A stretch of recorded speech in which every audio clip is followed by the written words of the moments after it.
안녕하세요, 직장인 K입니다. 어벤져스 엔드게임 스포 있는 영상으로 다시 찾아왔습니다. 아직 영화를 안 보신 분이라면 스포 없는 영상을 따로 만들어 놓았습니다. 부디 스포 없는 영상을 시청해 주시고 지금은 뒤로 가기 버튼을 눌러주시면 감사하겠습니다. 제발. 제가 이렇게 이야기하는 이유는 이 영상은 스포가 남발할 것이며 영화를 본 입장에서 말씀드리자면 스포가 치명적으로 재미를 반감할 수 있기 때문입니다. 지금 보시는 영상은 엔드게임을 보시고 저처럼 여운이 남아 헤어나오지 못하는 분들에게 조금이나마 채워주고 제가 알고 있는 내용을 최대한 해석을 한 영상입니다. 그래서 제가 해석할 수 있는 부분의 내용면은 스토리를 이야기하며 진행하겠습니다. 참고 바랍니다.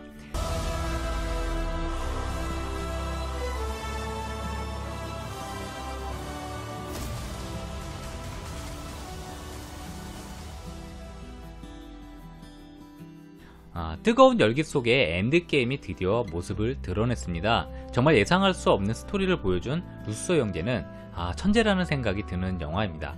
그리고 지금까지 마블 영화 중 감히 최고라고 할 수 있겠습니다. 이번 영화는 기존 마블 영화를 잘 모르더라도 관람하는데 무리가 없이 만드는 기존 마블 영화와는 다릅니다. 지금까지 11년 동안 마블은 세계관을 이어오면서 팬층을 만드는 기간이었다면 이번 엔드게임은 마블을 사랑하는 팬들의 종합 선물 세트, 즉 팬들을 위해 만든 영화라고 생각이 듭니다. 기존 마블 영화를 알고 있어야 내용이 이해가 되는 지난 마블 영화와 매우 밀접한 관계를 가지고 있죠.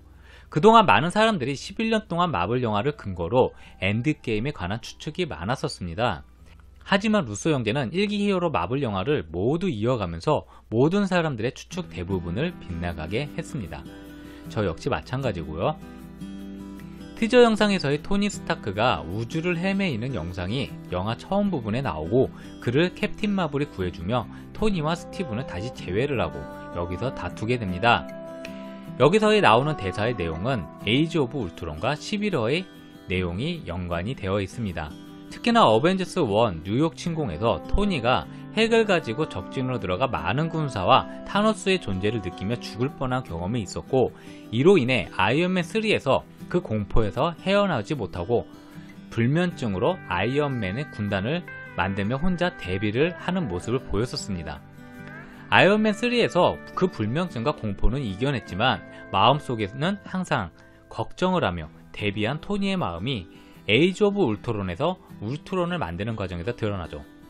이 부분을 캡틴은 반대를 했고 이때부터 서로 간의 의견 차이가 났었습니다.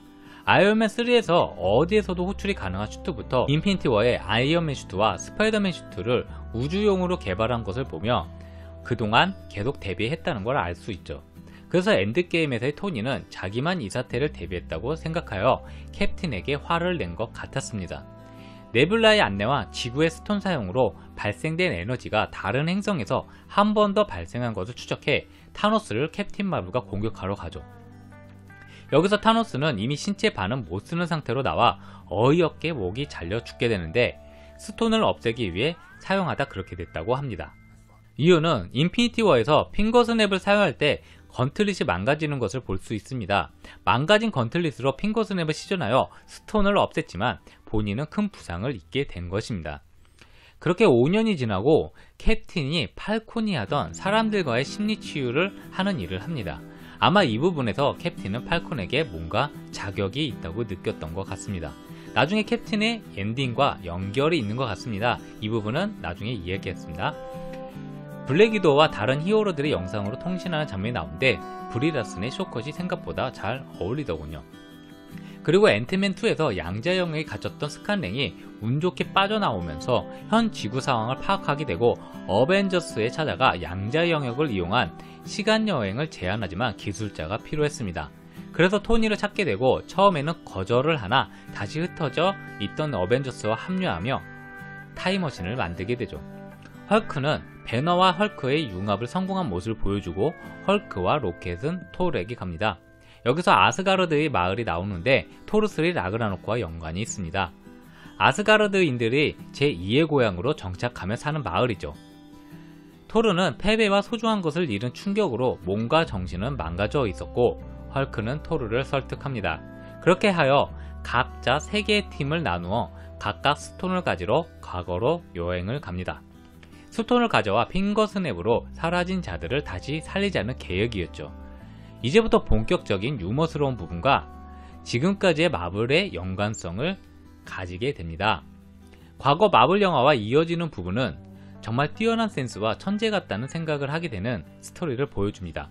캡틴, 아이언맨, 앤트맨, 헐크는 어벤져스 1 뉴욕 침공대로, 토르와 로켓은 토르2 다크월드에서 제인이 아스가르드에 갔을 때로 가고, 네뷸라와 워머신, 블랙 위도우, 호크아이는 가옥의 월 초반부 시점으로 이동을 합니다. 여기서 닥터 스트레인지인 스승인 에이전트 1을 헐크가 찾아가고, 에이전트 1은 이미 모든 걸 알고 있는 듯한 대사를 합니다. 여기서 저는 영화 닥터 스트레인지에서 에이전트 1이 왜 닥터 스트레인지에게 새로운 세계를 보여주고 또 모든 걸 맡기고 죽었는지 이해가 됐었죠. 하지만 에이전트 1도 많은 걸 알고는 있었지만 전부는 아니었던 것 같습니다. 정말 세계관 소름날 정도로 잘 이었네요. 그리고 캡틴은 로켓 창을, 아이언맨은 테더렉트를 찾으러 가죠. 여기서 감독의 센스를 볼 수 있는데, 캡틴이 하이드라 요원들에게 로켓 창을 얻을 때 귓속말로 헤일 하이드라라고 말하고 얻어내는 유머스러운 부분이 있는데, 이 장면 자체도 유머스럽지만 더 파고들다 보면 예전에 이러한 일이 있었습니다. 원작 만화 캡틴 아메리카가 하이드라 소속으로 밝혀지며 충격을 주는 사건이 있었고, 배우 크리스 에반스도 충격을 받자 팬들이 위로해주는 해프닝이 있었죠. 감독은 이 부분을 센스있게 표현한 것 같았습니다.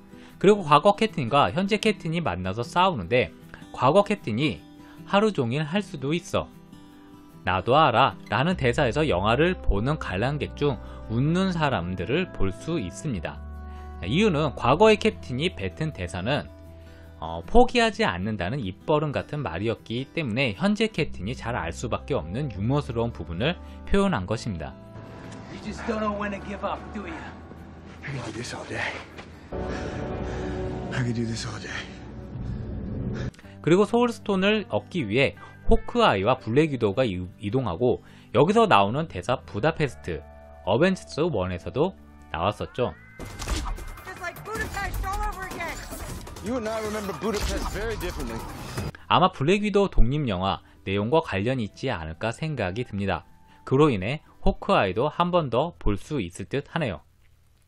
그리고 여기서 보르미르 하면 인피니티 워를 생각을 해야 합니다. 타노스가 가모라를 희생하여 얻은 소울스톤,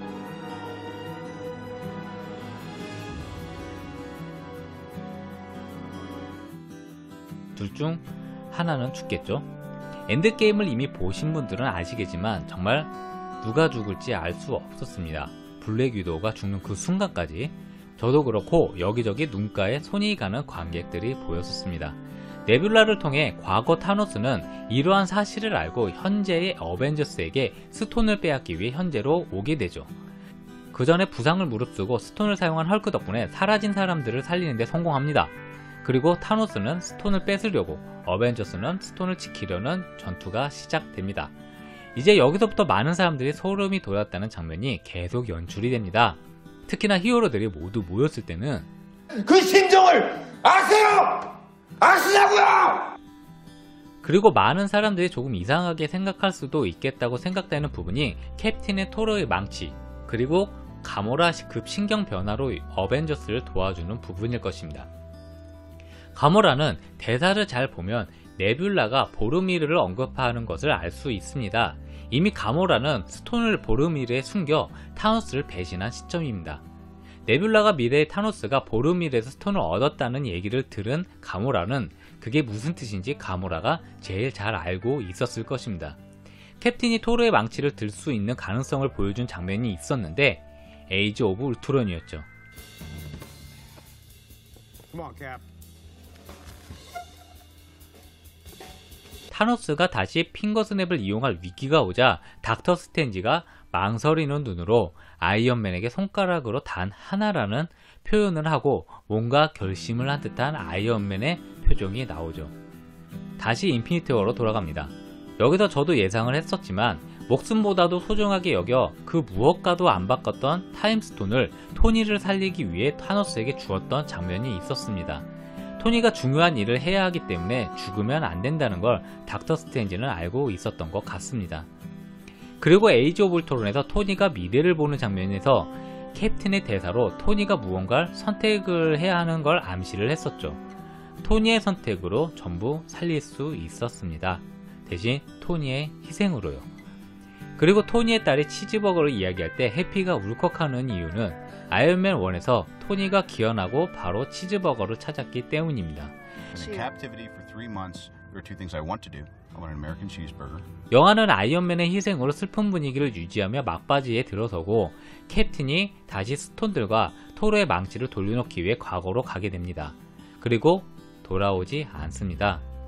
그때 의자에 앉아있는 캡틴이 할아버지가 된 모습이 보이죠. 캡틴은 과거로 가서 자기 인생을 찾은 것입니다. 그리고 팔콘에게 캡틴의 상징인 방패를 주며 역할을 넘깁니다.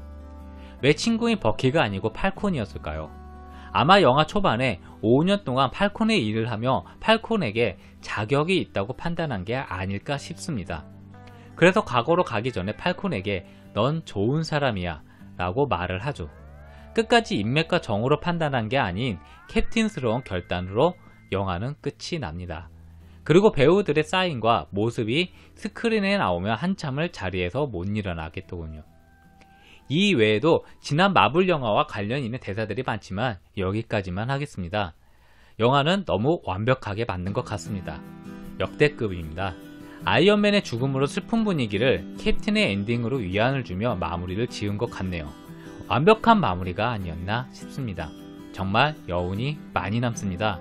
이미 봤지만 극장을 더 찾아가 볼 듯 합니다. 특히 용산 IMAX를 보는 그날까지. 이번 영상은 여기까지만 하겠습니다. 지금까지 시청해주셔서 감사합니다.